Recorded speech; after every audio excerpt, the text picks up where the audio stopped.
कल के प्रसंग में आप सभी लोगों ने श्रीमद् भागवत महापुराण की महिमा को श्रवण किया। ये कृष्ण जन्माष्टमी का पावन अवसर है और ये भगवान कृष्ण की पावन कथा है। और आज तो स्वतंत्रता दिवस राष्ट्रीय पर्व है और जगह जगह भारतवर्ष के सभी प्रतिष्ठानों में भारत का राष्ट्रीय ध्वज तिरंगा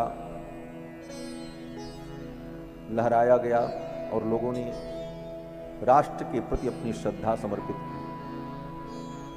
राष्ट्र और राम का बड़ा अटूट संबंध है। श्रीमद् वाल्मीकि रामायण में श्री वशिष्ठ जी महाराज कहते हैं कि जिस राष्ट्र के राजा राम हो और जो राष्ट्र राम के आदर्श पर चलता हो, उसी राष्ट्र की राष्ट्र संज्ञा होती है। किसी भी देश को राष्ट्र नहीं कहा जा सकता। महर्षि वशिष्ठ कहते हैं कि तद वनम भविता राष्ट्रम यत्र रामो निवस्यति।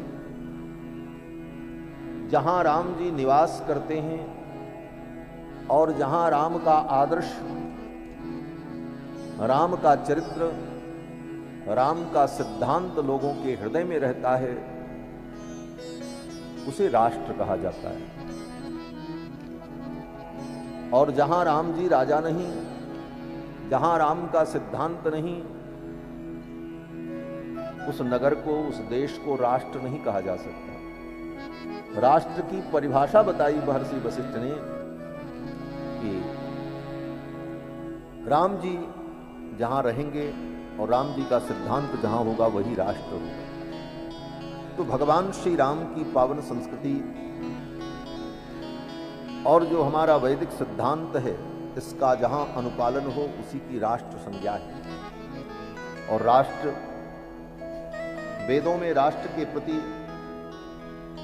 बड़ी श्रद्धा और बड़े ही आदर से राष्ट्र की महिमा का वर्णन वेदों ने किया है और यही कामना की है कि राष्ट्र में सभी लोग अपने अपने धर्म का पालन करते हुए सुख और समृद्धि को प्राप्त करें। आज जिस तिरंगा झंडा को हम लोग लहराते हैं, यह भी हमारी संस्कृति के विभिन्न बिंदुओं को रेखांकित करता है। झंडे का जो 3 रंग है, ये 3 रंग सतोगुण, रजोगुण, तमोगुण, त्रिगुणात्मिका प्रकृति का ही स्वरूप है। और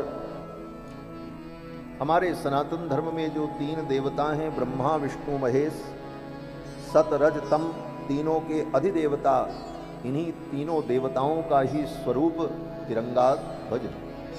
तिरंगा में जो सफेद ध्वज है, सफेद अंश है, वो भगवान विष्णु का ही स्वरूप है। परम सत्वमय भगवान विष्णु का रूप है। और जो रक्त वर्ण है वो ब्रह्मा का मानव स्वरूप है और जो हरित वर्ण है वो भगवान शिव का स्वरूप है। और तीनों रंग के बीच में जो चक्र है वह यह प्रदर्शित करता है कि ब्रह्मा विष्णु महेश इन त्रिदेवों के द्वारा यह संपूर्ण संसार चक्र का संचालन हो रहा है। और ये संपूर्ण संसार चक्र इन त्रिदेवों के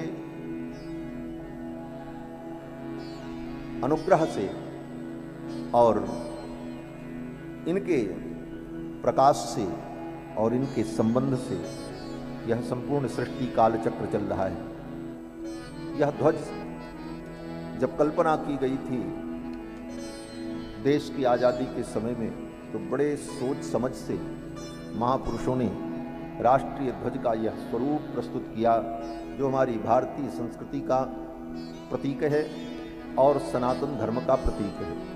आज उस राष्ट्र के ध्वज के प्रति हम सभी लोग सादर समर्पित करते हैं और सभी लोगों को राष्ट्रीय पर्व स्वतंत्रता दिवस की ढेर सारी बधाई और मंगल कामना। आज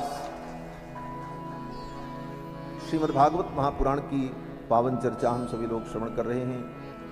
कल के प्रसंग में आप लोगों ने श्रीमद् भागवत महापुराण के महात्म्य को श्रवण किया। इसकी महिमा क्या है? इसे सुनकर ज्ञान वैराग्य भक्ति तीनों स्वस्थ हो गए। धुंधकारी जैसे प्रेत को प्रेत योनि से मुक्ति की प्राप्ति हो गई। श्री वेद व्यास जी कहते हैं कि हे संसार के प्राणियों, इस असार संसार में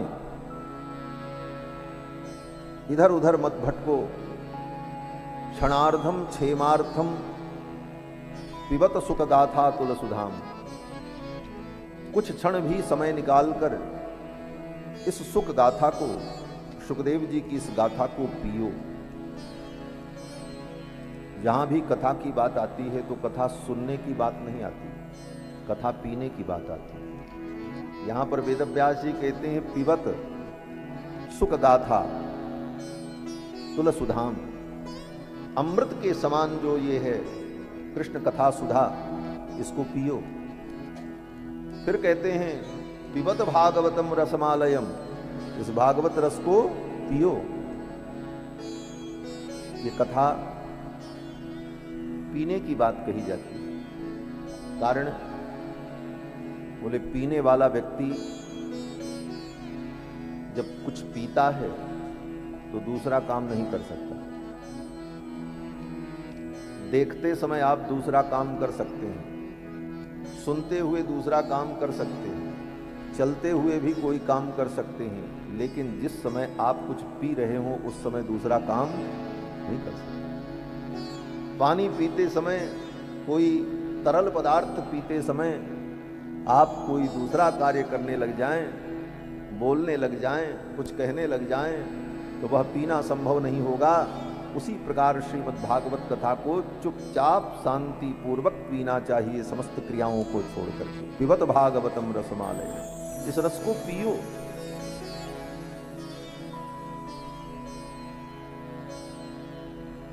सूत जी कहते हैं कि किमर्थम व्यर्थम भो ब्रजसि कुपथे कुत्सित कथे। हे संसार के प्राणियों, क्यों व्यर्थ में इधर उधर भटक रहे हो?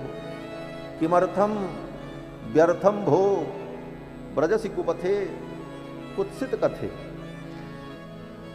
आओ और इस रस को पियो। क्या फल है इसका? कहते हैं परीक्षित यत् साक्षी, परीक्षित इसके साक्षी हैं। परीक्षित साक्षी यत् श्रवणगत मुक्त्युक्ति कथने। इस कथा को सुनकर के महाराज परीक्षित को मोक्ष की प्राप्ति हो गई। ये मोक्ष को देने वाली, भव बंधन को मिटाने वाली कथा श्रीमद् भागवत महापुराण की पावन कथा है। स्वयं भगवान इसकी महिमा का वर्णन करते हुए कहते हैं कि मत कथा वाचकम नित्यम मत कथा श्रवणे रतम। जो मेरी कथा को सुनाता है, मत कथा वाचकम, और मत कथा श्रवणे रतम, और जो मेरी कथा को सुनता है, मत कथा प्रीति मनसम, जो मेरी कथा से प्रेम करता है, नाहम त्यक्षामि तम नरम, ऐसे पुरुष का मैं कभी त्याग नहीं करता। जो भगवान की कथा कहे और जो भगवान की कथा सुने और जो भगवान की कथा से प्रेम करे, भगवान उसका कभी त्याग नहीं करते, भगवान उसे अपना बना करते। तो हम भगवान के हो जाएं, इसका उपाय क्या है? बोले बार बार भगवान की पावन कथा श्रवण करते रहना। 12 स्कंद में 335 अध्याय में और 18,000 श्लोकों में यह ग्रंथ श्रीमद्भागवत महापुराण निबद्ध है। श्री वेदव्यास जी ने इसकी रचना की और समय आने पर श्री सुखदेव जी ने राजा परीक्षित को इस ग्रंथ का उपदेश किया है। नैमिषारण्य में 88,000 शौनकादि मुनियों को परम पौराणिक श्री सूत जी महाराज इस कथा का वर्णन करके सुनाते हैं। सर्वप्रथम ग्रंथ के प्रारंभ में सत्य स्वरूप भगवान का ध्यान किया। सत्यम परम धीमहि, उन परम सत्य का मैं ध्यान करता हूं। वो परम सत्य कौन है? तो कहते हैं जन्माद्यस्य यतः, जिससे ये संपूर्ण सृष्टि उत्पन्न हुई, जिसके द्वारा पालित हो रही है और अंत में ये संपूर्ण सृष्टि जिनमें विलीन हो जाती है, वे भगवान।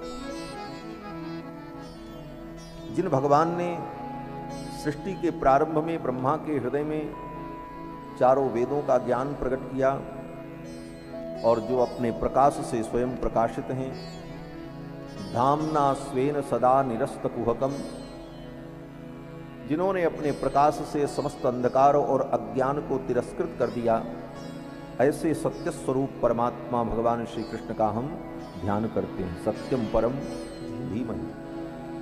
और फिर